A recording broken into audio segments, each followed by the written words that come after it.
มีหลายสิ่งหลายอย่างที่เฮ็ดให้เฮารู้สึกว่าในโลกของเฮาปัจจุบันนี้มีความก้าวล้ำที่สุดในเรื่องเทคโนโลยีและหนึ่งในนั้นที่เฮ็ดให้เฮารู้สึกว้าวที่สุดก็คือเทคโนโลยีการถ่ายภาพแต่ก่อนข้อยก็เคยสงสัยว่าโอ้เป็นหยังเฮาเอามือถือเฮานี่เนาะหรือว่าเฮาใช้กล้องเฮานี่ถ่ายภาพแชะแล้วภาพที่อยู่ตรงหน้าเฮากลับกลายมาบันทึกไว้ในโทรศัพท์เฮาใดมันเป็นไปได้เนาะใดเนาะซึ่งเมื่อก่อนข้อยก็สงสัยคือกันแต่ว่า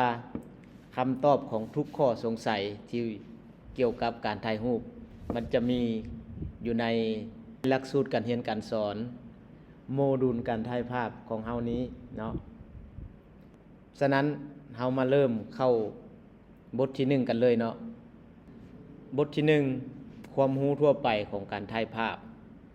หัวข้อที่1ประวัติความเป็นมาของการถ่ายภาพ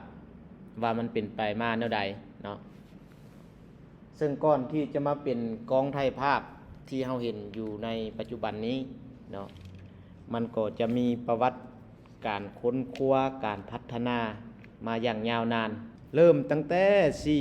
400ปีก่อนคศเนาะมีนักวิทยาศาสตร์ที่ชื่อว่า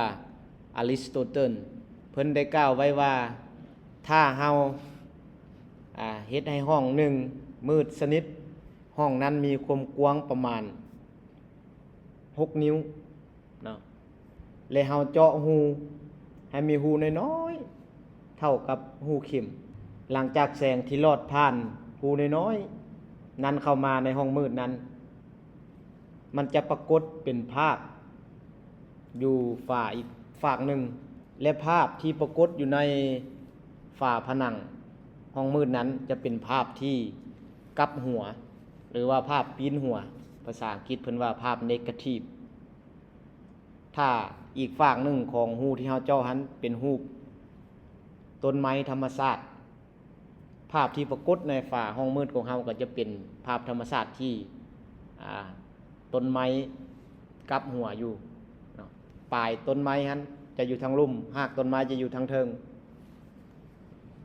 ข้อมูลของประวัติความเป็นมาที่ข้าพเจ้าเอามาเล่าในหัวข้อนี้แม่นเป็นลิขสิทธิ์ของมหาวิทยาลัยราชภัฏประเทศไทยเนาะซึ่งข้าพเจ้าจะเอารูปภาพขึ้นไปให้เบิ่งอยู่ในต่อไปนี้ต่อมาในปีคศ1646ก็ได้มีการพัฒนากลายมาเป็นกล้อง Camera Obscura ซึ่งห้องมืดดังกล่าวจะสามารถย้ายได้เนาะจะสามารถเคลื่อนที่หามเอาไปจากบ่อนหนึ่งเอาไปสู่บ่อนหนึ่งได้เนาะใช้คนหามไปและคนสามารถเข้าไปในห้องมืดทันใดเข้าไปเห็นหยังในห้องมืดเข้าไปแต้มรูปลืมเอาภาพที่มันเกิดขึ้นนั้นให้มันเป็นรูปแต้มเพิ่นจะใช้ผ้าหรือใช้เจียเพื่อรับแสงที่ตกกระทบนั้นแล้วก็ใช้สีไประบายแล้วก็แต้มรูปเอาจากภาพที่มันลอดหูเข็มมันเข้ามาเนาะและสามารถย้ายเคลื่อนที่ไปได้ถ้าเฮาอยากได้รูปภาพของธรรมชาติอยู่เขตนี้เฮาก็สามารถแบกกองนี้ไปเนาะพากันหามเอากองนี้ไปตั้งใส่แล้วก็เข้าไปแต้มเอารูปหันในปีคศ1646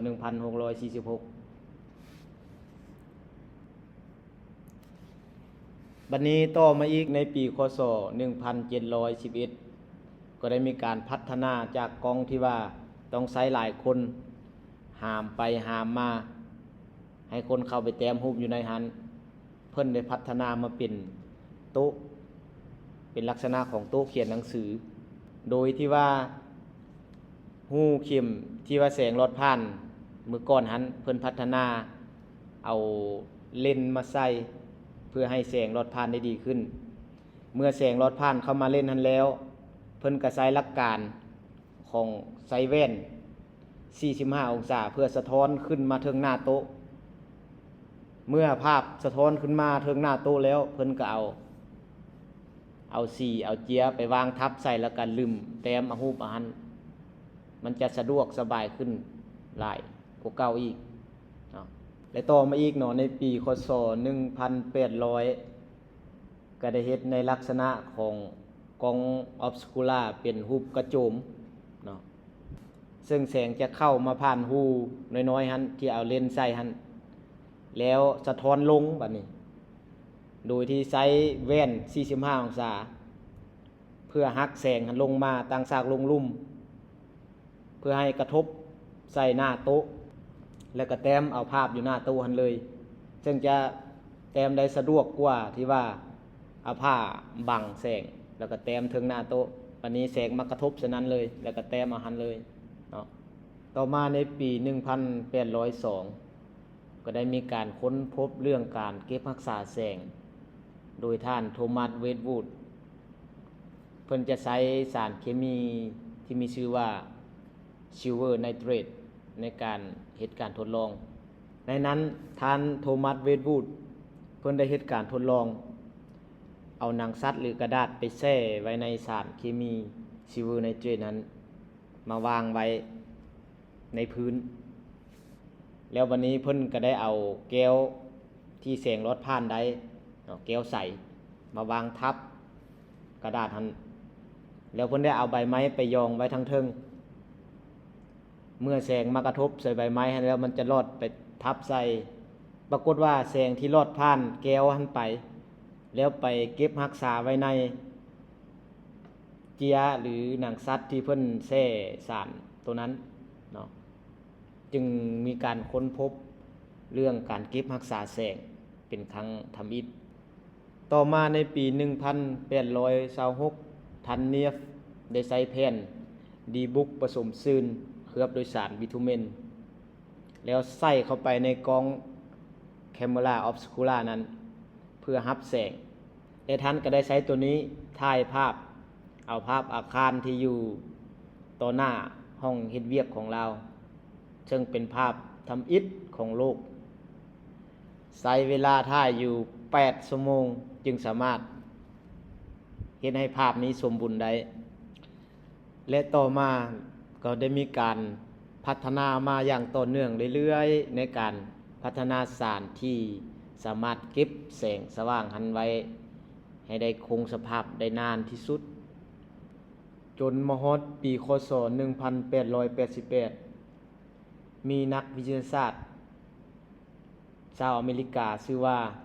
จอร์จอิทแมนได้ผลิตกล้องบล็อกโกดักซึ่งเป็นกล้องที่สามารถเก็บรักษาแสงหรือว่าเก็บรักษาภาพไว้ได้คงทนและสามารถนำไปล้างได้ซึ่งเขาเอิ้นว่าฟิล์มเนาะซึ่งเป็นกล้องฟิล์มในยุคนั้นเป็นกล้องฟิล์มทำอิฐที่เอามาใช้ในยุคนั้นเอิ้นว่ากล้องบล็อกโกดักต่อจากนั้นมาก็ได้มีการพัฒนากล้องฟิล์มให้มันดีขึ้นและก็มีการผลิตออกมาขายให้ได้สมใจกันอย่างแพร่หลายในยุคนั้นและต่อมาอีกในปีคศ1975บริษัทบล็อกโกดักนั้นก็ได้มีการคิดค้นพัฒนาผลิตเป็นกล้องไฮฟิล์มโดยที่ว่าพัฒนาจากฟิล์มที่สามารถถ่ายได้เทื่อเดียวเพิ่นพยายามพัฒนาให้ถ่ายโดยที่บ่ใช้ฟิล์มจึงกลายมาเป็นกล้องดิจิตอลซึ่งสามารถถ่ายหลายภาพต่อเนื่องได้แต่ว่าในปีนั้นก็บ่ได้มีการผลิตออกมาจำหน่ายให้คนทั่วไปได้ใช้เทื่อเป็นการทดลองอยู่ในบริษัทซึ่งภาพที่กล้องดิจิตอลหน่วยทำอิฐสามารถถ่ายได้นั้นก็คือมีความละเอียดอยู่ 10,000 พิกเซลเท่านั้นหลังจากนั้นเพิ่นก็ได้พัฒนากล้องดิจิตอลนี้ให้มันมีคุณภาพขึ้นมาเรื่อยๆโดยเฉพาะในเรื่องของรูปร่างการจับถือขนาดกระทัดรัดและก็พัฒนาเลนส์ให้มันดีขึ้นเพื่อรับแสงให้ได้ดีขึ้นและก็พัฒนาในเรื่องของเซ็นเซอร์ที่รับแสงให้มันมีคุณภาพดีขึ้น ให้มันมีความละเอียดสูงขึ้นต่อมาเรื่อยๆเนาะซึ่งในปัจจุบันนี้ได้มีการพัฒนากล้องนี่เป็นหลายประเภทตัวอย่างว่ากลุ่มเริ่มต้นก็คือกล้องมือถือเนาะซึ่งเราจะได้ใช้ในชีวิตประจำวันอยู่แล้วและคุณภาพที่สูงขึ้นกว่ากล้องมือถือก็จะเป็นกลุ่มของกล้องคอมแพล็กซ์เนาะซึ่งว่าเซ็นเซอร์ของมันก็จะใหญ่ขึ้นกว่ากล้องมือถือมาอีกน้อยนึงและคุณภาพเทคโนโลยีก็จะเป็นการเจาะจงเกี่ยวกับการถ่ายภาพซึ่งว่ามือถือมันจะบ่แม่นแต่ใช้แต่เรื่องการถ่ายรูปมันมีหลายอย่างที่เพิ่นสร้างขึ้นมาในหั่นเนาะฉะนั้นเรื่องการถ่ายภาพอยู่ในหั่นมันอาจจะได้ดีแต่มันก็ยังบ่สุดเพราะว่ามันบ่ได้สร้างออกมาเพื่อถ่ายภาพเพียงอย่างเดียวส่วนว่ากล้องคอมแพล็กซ์มันจะสร้างมาเพื่อถ่ายภาพอย่างเดียวมันจะเจาะจงเกี่ยวกับการถ่ายภาพฉะนั้นเทคโนโลยีต่างๆเพิ่นจะยัดเข้ามาหั่นเต็มรูปแบบกว่ากล้องมือถือและคุณภาพที่สูงขึ้นมาอีกก็คือเป็นกล้อง DSLR หรือกล้อง mirrorless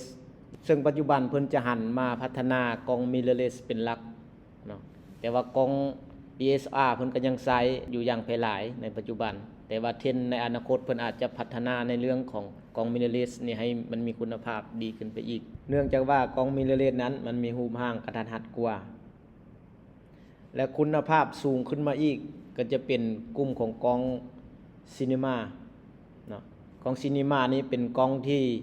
มีคุณภาพสูงที่สุดเลยเนาะซึ่งว่ากล้องนี้จะมีราคาแพงเนาะแล้วก็มีความละเอียดสูงมีเทคโนโลยีหลายๆอย่างที่เพิ่นยัดเข้าไปหั่นซึ่งว่ากล้องประเภทนี้จะเป็นการประกอบชิ้นส่วนเอาเองเนาะคนที่นำใช้กล้องประเภทนี้จะต้องเป็นคนที่มีความรู้และประสบการณ์มาระยะหนึ่งเนาะเพราะว่าจะต้องได้ซื้อชิ้นส่วนเข้ามาประกอบเองโดยเฉพาะแม่นตัวกล้องเองแล้วก็ต้องได้ซื้อเลนส์เข้ามาใส่เพิ่มต้องได้ซื้อวิวไฟเดอร์มาเพิ่มต้องได้ซื้อแบตมาเพิ่มต้องซื้อฮูดมาเพิ่มต้องซื้อหลายๆอย่างมาประกอบเข้ากันให้มันเป็นรูปเป็นร่างเองโดยที่ว่าไปเลือกสเปคเลือกหลายๆอย่างที่มันเข้ากันได้ที่มันดีโดยตัวเองมันคล้ายๆคือกับว่าคอมประกอบเนาะและก็ยังมีการพัฒนากล้องที่มันเข้ากับเทคนิคการถ่ายเช่นว่าการพัฒนากล้องโดรนเนาะสามารถถ่ายมุมสูงได้บินไปตามอากาศได้และก็พัฒนาในเรื่องของแอคชั่นแคมจึงมีจุดเด่นในเรื่องของการเคลื่อนที่อย่างไวเนาะแล้วก็ถ่ายให้ทันและก็ยังมีการพัฒนาในเรื่องของกล้องวงจรซึ่งสามารถเปิดไว้ได้ตลอดเวลาเพื่อเก็บข้อมูลระยะยาวให้มันใช้งานได้เนาะและในเทรนด์ต่อหน้าก็จะมีการพัฒนาไปเรื่อยๆก็คือพัฒนากล้องมือถือเนาะซึ่งมีหลายๆบริษัทก็จะมีการแข่งขันพัฒนาในเรื่องของกล้องมือถือและก็กล้องมิเรอร์เลสนี่ก็ได้รับความนิยมหลายที่สุดในกลุ่มของนักสร้างสรรค์หรือว่าครีเอเตอร์ต่างๆที่เพิ่นเอามาถ่ายภาพหรือว่าสร้างวิดีโอเป็นคอนเทนต์ต่างๆในระดับเป็นยูทูบเบอร์บ่เป็น TikTok ลักษณะนี้เนาะเป็นจังไดหลังจากที่ได้รู้ประวัติความเป็นมาของการพัฒนากล้องและการถ่ายภาพแต่อดีตฮอดปัจจุบันเฮ็ดให้เฮาเข้าใจได้บ่ว่าเป็นหยังเฮาถ่ายรูปปึ๊บแล้วรูปนั้นจึงมาเก็บอยู่ในโทรศัพท์เฮาหรือว่ารูปนั้นจึงมาเก็บไว้ในกล้องถ่ายรูปเฮาได้เนาะก็คือว่าทำอินแมนเพิ่นค้นพบในเรื่องทฤษฎีแสงที่ผ่านรูเข็มเข้ามาหาห้องมืดก็เกิดเป็นภาพในปริมาณแสงที่เหมาะสมแต่ต่อมาก็มีการพัฒนาเป็นรูปร่างให้มันกระทัดรัดขึ้นกว่าเก่าและก็มีการเอาเลนส์มาใส่แทนรูเข็มนั้นเพื่อให้รับแสงได้ดีกว่าเก่าพัฒนารูปร่างมาเป็นโต๊ะนั่งมาเป็นกระโจมแล้วก็มีการพัฒนาจากที่ว่าแต้มเอาแล้วพัฒนามาเป็นสารที่เก็บรักษาแสงนั้นเนาะพัฒนาสารที่เก็บรักษาแสงนั้นใส่ในเจียแล้วก็กลายมาเป็นฟิล์มเนาะ เป็นม้วนฟิล์มแล้วก็เป็นกองฟิล์มที่มีรูปร่างกระทัดรัดขึ้น แล้วก็มีการนิยมใส่กองฟิล์มมันมาในช่วงระยะยาวเติบเนาะจึงได้มีการพัฒนากองไฮฟิล์มหรือว่ากองดิจิตอลนั้นขึ้นมาแล้วก็พัฒนาเซ็นเซอร์พัฒนาเลนส์เพิ่มขึ้นมาอีกจนมาฮอดปัจจุบันแม่นพัฒนาเป็นกองมือถือเพิ่มขึ้นมาเนาะกองคอมแพคกองมือถือกอง DSLR กอง mirrorless กอง